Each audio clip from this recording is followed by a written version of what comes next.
experience and what technology you are using in your current projects and in your past project in nutshell. Okay. Currently working as a senior software engineer. My total year of experience 7.5 years. I have experience with Java 1.7, 1.8 plus versions. As for frameworks, with Spring MVC, Spring Boot. For databases, I have experience with MySQL, Postgres, MS SQL, and as well as NoSQL for MongoDB. And for frontend, I worked with JavaScript, jQuery, and Angular 8 plus versions. My current project is an online system, but the front end is an Angular, back end is Spring Boot, Java, and MySQL is a server. Okay, so how much experience you have in Java? Sorry, I've missed that part. Java, for Java, I have the whole 7.5 years in Java. Okay, great. So let's start with the basic Java questions first, and then we will move to the next part. Like currently, which Java version you are using? I'm currently 11. Okay, great. So let's start from the basic Java questions. And do you know about in a Java, we have encapsulation and abstraction. So what is the difference between that? Okay. Encapsulation and abstraction is basically a OOPS concept for Java. As the name suggests, it's a encapsulation encapsulates the particular data and hides it from blind side of other users or other classes. For example, like getters and setters, where we will be able to access a particular variable using the getters and setters, no direct access to the. As per the abstraction, it's like a concept of having a method signature and method name only, without any body provided. We can implement or extend that particular abstract method and provide our own implementations individually without changing the original abstract method. Okay. So, sorry, I didn't get you. Yeah, what is the difference between abstract class and interface? Okay. Basically, abstract class and interface both does the same task, but for abstract, it can have abstract method as well as regular methods. As per the interface, it can only have abstract methods for interface. When implementing an interface, we need to implement all the available abstract methods. As per abstract, we will be extending the particular abstract method. And using the interface, we can assume multiple linear tests. We can implement multiple interfaces. Okay. So in a Java 8, we have a functional interface. What is that functional interface? Functional interface is basically a type of interface where only one single abstract method is allowed. And multiple default static methods can be used, but only one single abstract method. Hence the name single abstract method. It's basically it can be accessed using Lambda function. Lambda can be used to access the instance of the particular functional interface. There are four kinds of functional interface, like consumer, predicate function, supplier. There are subjects for consumer, like by consumer, by function, by predicate. Basically, the consumer accepts one argument and a single argument and doesn't return any outputs. And as per the function, it takes one argument and does the some processing and returns an output. As per the predicate, it takes a single argument and does some processing and returns a boolean output of it. As per the supplier, we know it doesn't get any input, but it provides output. Okay. As you told that, in predicates, we take and return the boolean. Okay. So yeah. Apart from these four types of functional interface, was there any functional interface previously available in Java before the Java 8? Yeah, it's runnable and runnable. There are interface like runnable one, and right now I'm getting only runnable. There are a few translations available before that itself. Okay, fine. Yeah. So like if you want, like, what is an immutable class in Java? Okay. Immutable class is basically when all the class and its members it doesn't we cannot change the particular value or type of the class. That's what we mentioned is that immutable class. Okay. How you will For create your own immutable class? Okay. For own immutable class, we need to declare the class as final, and all these members is also static final. And we need to just provide only getters for the particular members, and not setters. Okay, what happens if I have a mutable class in a immutable class which you have created? So, Okay. which suppose I have a student class, and in student class I have a department class. So you are returning object. You have a get method for department, okay, and you are Yeah. returning the department, and in that department is a mutable class. So I can change that class by setting any value. I can change the object of that class by setting some values. How you will avoid that? Um, uh, when we have a student classes, own student classes, the department with the final as um, in that class, I think when we declare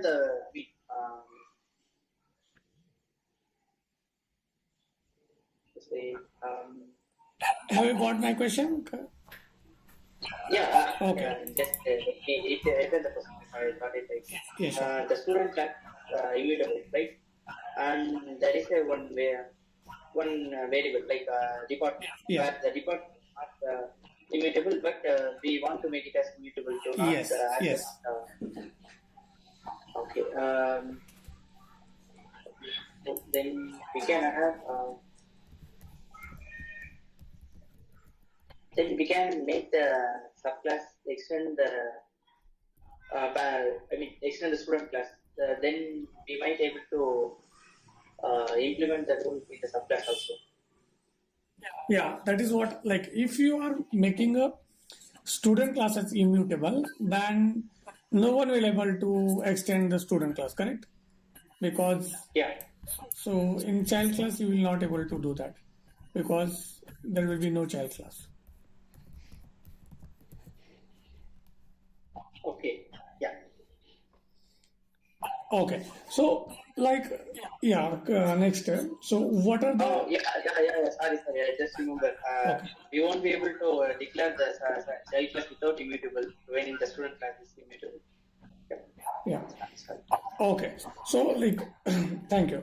So for next question, so what type of data structure? What type of design pattern you have used? Basically, for design pattern, there are multiple types like singleton design pattern, structural design pattern, abstract design patterns, and design patterns I'm not remembering right now. Okay, so what is the singleton design pattern? In basically singleton design pattern, we'll be able to create only one instance of the particular particular class. When we'll be declaring a static singleton object, and we'll be able to we'll add a condition to check whether the instance is created or not. If it's created, means we'll be just returning the same instance each and every time. Okay, so in my in my code I have called the method get instance, okay, of that singleton class. Okay. And somewhere in my code again I call that same method and I got the object. How I will get to know that these two objects are the same object?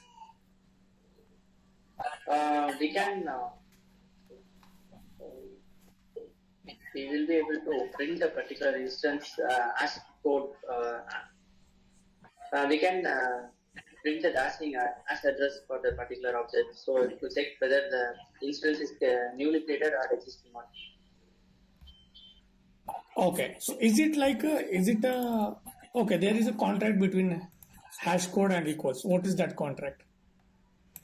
Yeah, Basically, when we are trying to override an equals method, as code must also be. When we try to change an as code, we need to override equals because when two as code is equals, it certainly does not makes the equal method also equals. So that's why we wanted to say that equals method must also be override when we are overriding the as code method. Okay. Is there any guarantee that if two hash codes are equals means those two objects are equals? No. That's the main reason we are overriding equals. When two hash code is equals, it doesn't guarantee the object is equals. Okay. Okay. Fine.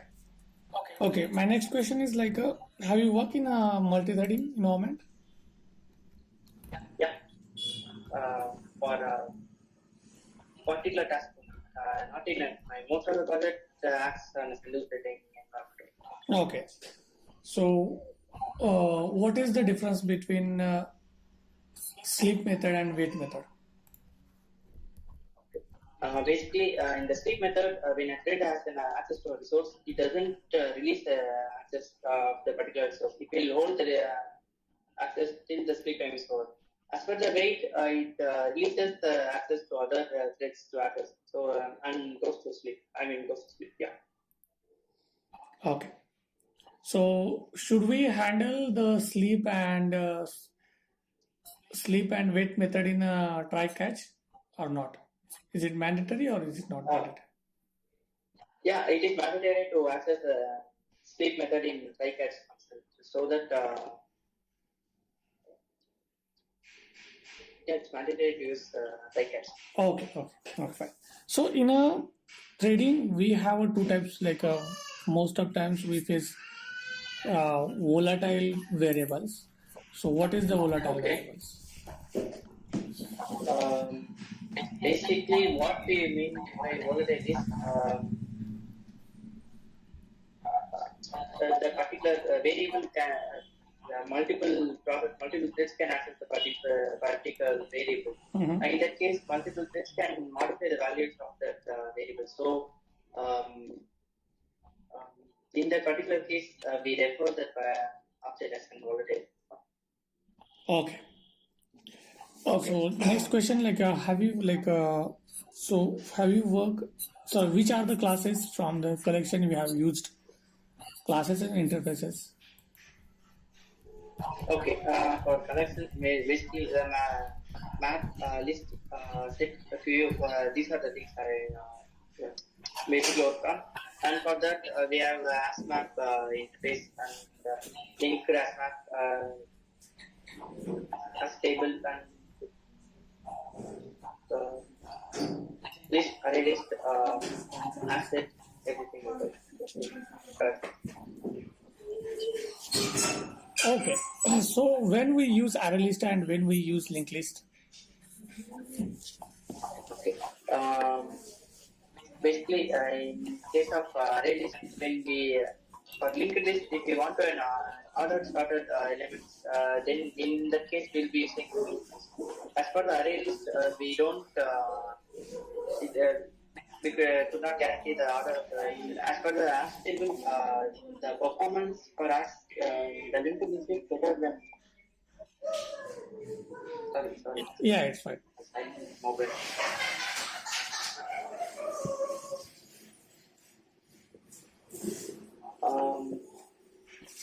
For the linked list,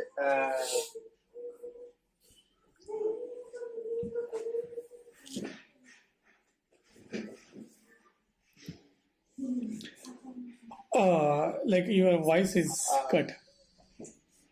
No, I was thinking in my mind. I'm not getting the suggestion. I used to be it, but not getting it. Okay, so in a collection, we have fail fast and fail safe. What is the difference between fail fast and fail safe? Okay, in fail fast, when we try to, the iteration is a process. When we try to modify the particular collection, means it fails the particular operation. In that case, we will be mentioning fail fast. In the case of fail safe, it allows for the change of things of the collection in terms of eye test itself. Okay, so why fail safe is a safer? So can you give an example like which iteration or which way is a fail safe and which way is a fail fast? Okay, basically the ASMAP is a very fast and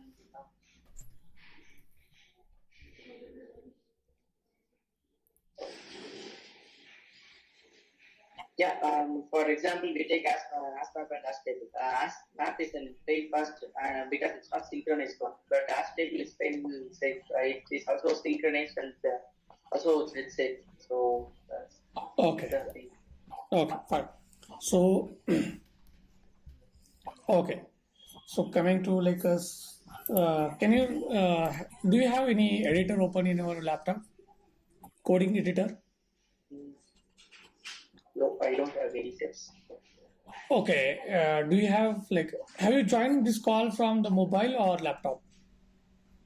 Laptop. Okay, so open a notepad. So I will give you a one problem statement. So Okay. okay, so I have a two array. Okay, Okay. integer array 2, 4, 6, Mm. and second is a 1, 3, 5.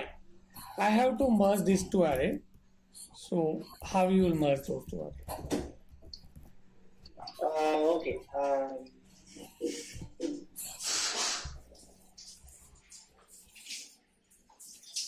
Let me get the question clear. You have two arrays. We need to merge two arrays, right? Yes.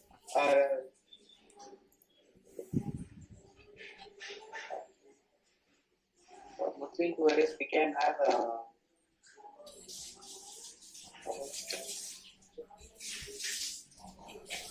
we can use array copy method to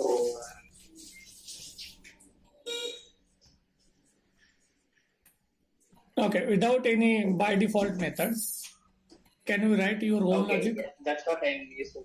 Okay, Yeah, sure. that's what I was thinking. I try your understand. Um,